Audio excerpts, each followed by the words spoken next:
السلام عليكم ورحمة الله وبركاته. على المودة والخير نلتقي وإياكم وسؤال فقهي.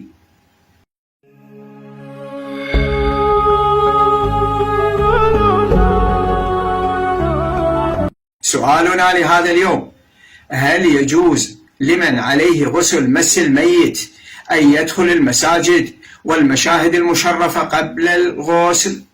الجواب: يجوز لمن عليه غسل مس الميت الصوم ودخول المساجد والمشاهد المشرفة والمكث فيها وقراءة سور العزائم قبل الغسل، ولكن لا يجوز له مس كتابة القرآن الكريم وغيرها مما لا يجوز للمحدث، كما أنه لا يصح له القيام بأي عمل مشروط بالطهارة مثل الصلاة إلا بعد الغسل.